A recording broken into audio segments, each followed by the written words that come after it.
So, they take him. He comes out the same day, but I don't see him till the next day. Now he tells me, yeah, man, this happened, this and that. And around that time, there was this thing called there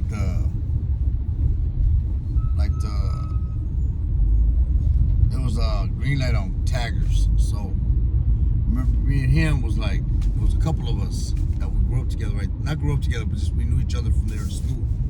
3 years already, knew each other 4. And we hang out together, so we were like, all right. Gang started building up, and we knew the people, the older fools that were there, which were my homies now, older homies, and they say, man, you're gonna have to get into a gang or leave that tagger stuff alone. So somehow we would they're friends of ours backing us up when this happened to the homies. So we turned gangbangers and we followed. We seen, there was some money involved and stuff like that, and a little bit of patrolling the neighborhood where nobody could come in and infiltrate. So there we go, getting involved with them, and they backed them up, the homies. So now we're protected, so to speak. And so now that beef came with the homies. So now the gang we got into don't get along with them dudes now. Now we're trying to get them dudes because they got the homie. Now, even though it happened while he was from it, but we know him. They know him since he was little. So there we go. Now we're hanging out. Now we're doing dress code. They're looking out for us. And we got a nickname and stuff, and all that stuff, and jumped in. And so we in there, and we started to go look for these guys that did this to my friend, and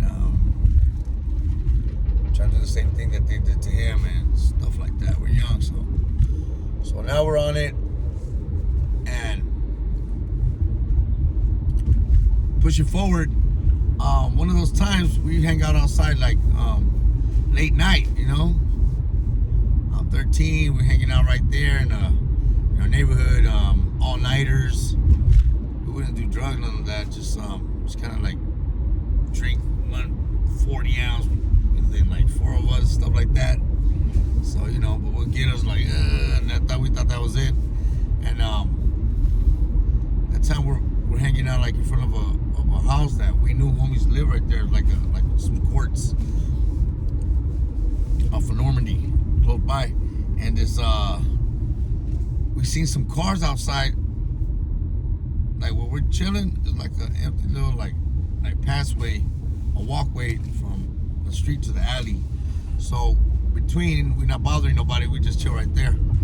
And we seen that the cars that were on the boulevard had the windows shot out like a BB gun or something, but just random like that. And it was a lot, 5 of them. And there was a man that lived there, and he was he had 3 daughters, and they kind of cute young ladies that would be flirting with the homies and me or whatever. And the dad would hate that. He's a straight Mexican man, and he was the manager of that courts behind we used to hang out. So he used to be And that day they broke his window. So his window gets broken automatically, and his mind is they were hanging out back there. It must have been them, And so this 5 o'clock, we don't even know what's in his mind. We start walking to go home, but not really. We're walking one homie home towards 3 blocks down.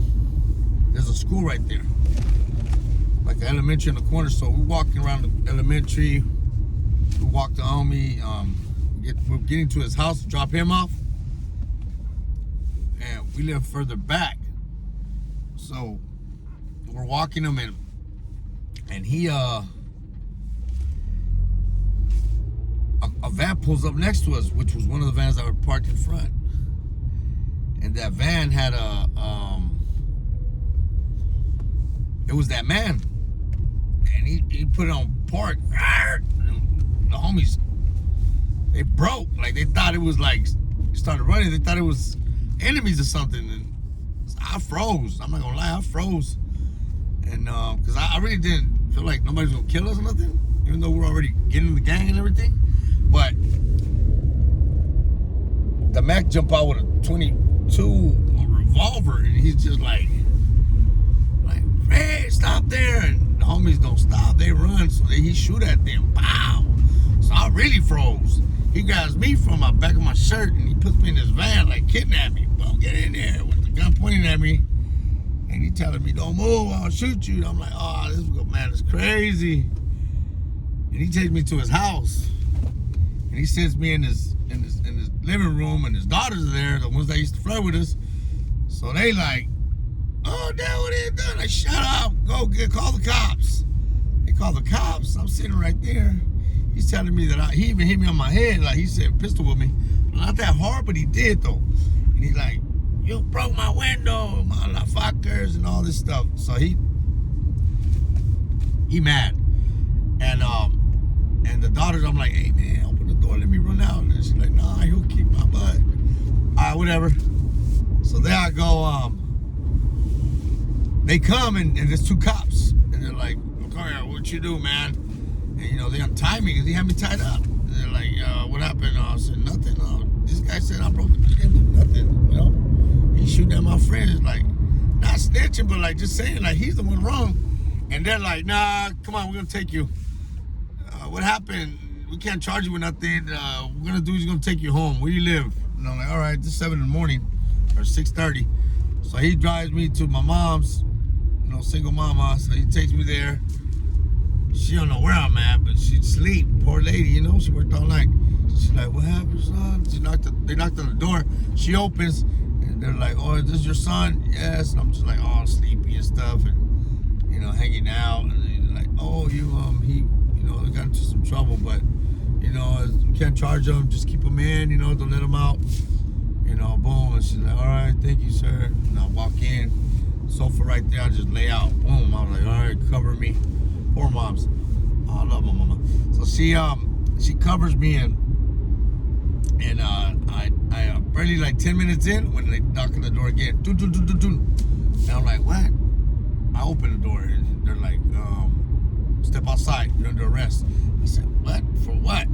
He's like, you have a warrant. I said, what? That warrant of what? What is a warrant? Boom. They like, you're going with us. My mom comes out, what's going on? Like, we gotta take him. His son has a warrant out of Los Angeles, down Central City. He's like, yeah, it has like a 2-year-old warrant or a 2-year-old warrant or a 2-year-old warrant. And I'm like, what? Okay. And we're taking Los Padrinos. And I'm like, damn, I'm going to juvenile hall. I've seen the movie American Me, so I'm already like, whoa, kind of like, oh, it's scary. But I'm kind of excited. So we go, and we get to Los Padrinos. We're on the road. You remember we're going down Manchester, turns into Firestone, all the way to the city of Downey. And there they get to Old River Road and make a left, and boom, we see the Los Amigos rehabilitation for people that get shot and all that. Because I had homies there after, and we go through there, and boom, there goes the juvenile hall. So we go in, they take me to classification or to where they receive you at, right? And they're talking to me. They really minded me. They don't care about me. They're just like, oh, you know, you're gonna go there, you're going to court, whatever. I don't know what I'm gonna do. So I get there, and sure, boom, walk in, and first thing is like a little room with glass everywhere, and it's like the offices. And they're like, I still have my clothes, and I see some fool wearing like all red, like he's like, now I know it's called HRO, high risk offender, but at the time I didn't know who he was. So I'm just like, whoa.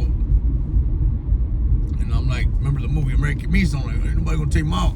You know what I'm saying? My man was, so I'm like I'd rather fight already. So I already like, you know, I see him looking at like the females in the offices, and he's just like kind of keeps like grabbing his groin. So I'm like, whoa, you know, like this guy's one of those. So I'm like, hey, what's up, man? Why you keep doing that? You know, he's like, man, calm down. Man, I'm looking at the girls. And I'm like, fuck that. I'd rather get down. You know, like, that shit ain't cool. And I was little, but I still already knew. Like, man, you know how long I've been here, man? Better knock it off. Anyways, nothing happened. We didn't fight or nothing. He's just like, man, I just got the high knots, da da da da. Kind of just wanted to hear that. I chilled. And boom, where you from? Boom, boom, boom. And that's when I seen some dude named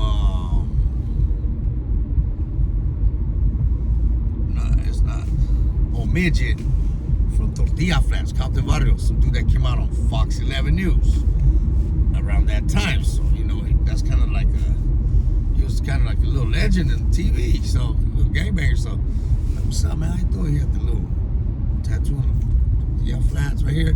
So I kind of just like, damn, I know this fool. I met that fool, you know, and he's right there, and they passed me to another room where they give me clothes. I get my clothes, everything, get me ready. So I get my you know, some like dickies, but like they look like scrubs for like doctors, for like the nurses. I put those on with a white tee, and then they're just like, they give me a shot and so on and so on. They take me to a unit, and the unit is called Unit Y. And I'm like, what the? It was called Y because it was the last one, because I was so little. And I was short too, so they take me there.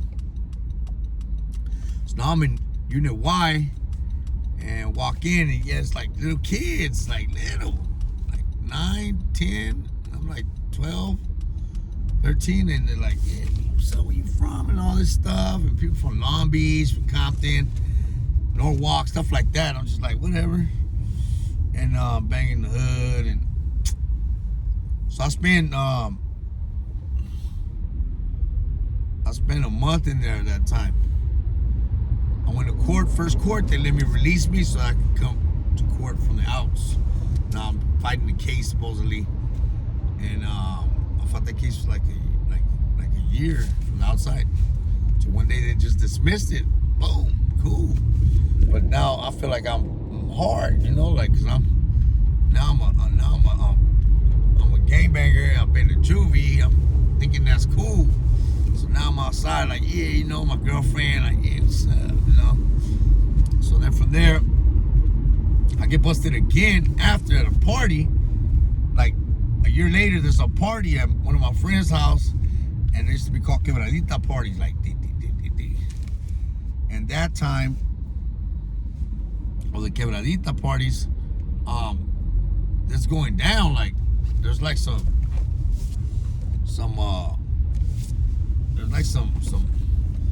parties going down, like, say like Cowboys, and all the people was on it.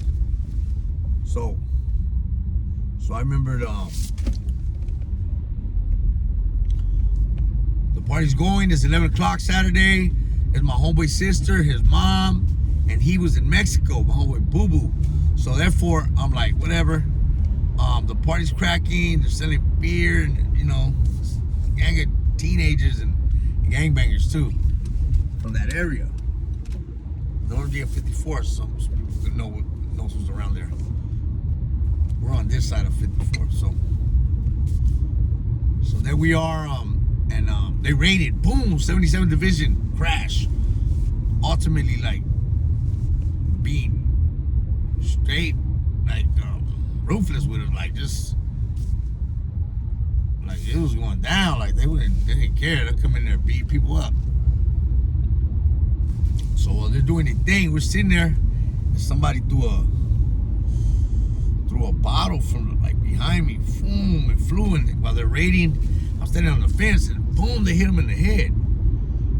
They hit that dude in the head, a cop, and he comes out with his gun, like, ah. So then they rushed, they looking to see over where it came from, and it's me, and I'm 15, I'm 14. So they rushed me, boom, and they start. A cop, now he's a canine officer. He's like a lieutenant. Now, he's this black officer. He just starts, like, he look like Martin Lawrence. So he just starts whipping on me, like, bam, bam, bam, flips me over, stomps on me, and like meaning when he jumped over the fence, he stomped like boom, and then I fell, and he grabbed me, twisted me like a pretzel, put the handcuffs. They take me to jail for assault on a police officer. It's called 245 PC. I'm like, what? So I'm in the 77. It's me, my homeboy's mom's. It's his sister. She's all messed up with me. They broke the camera that her sister had, filming everything, like the brutality. Boom, it's us against the cops. And they just taking people wherever they want. They took me. They said I hit the cop.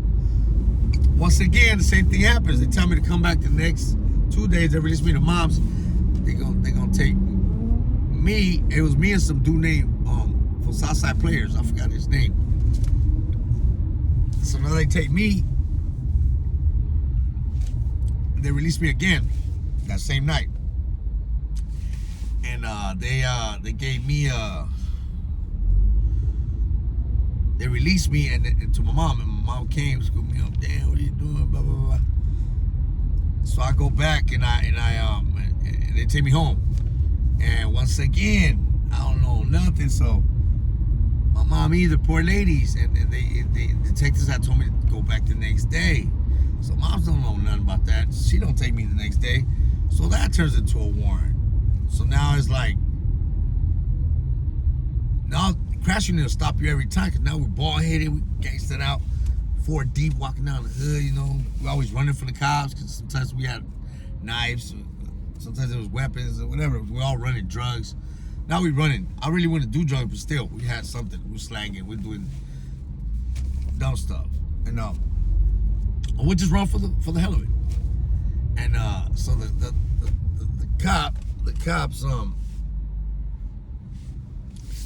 cops tell us like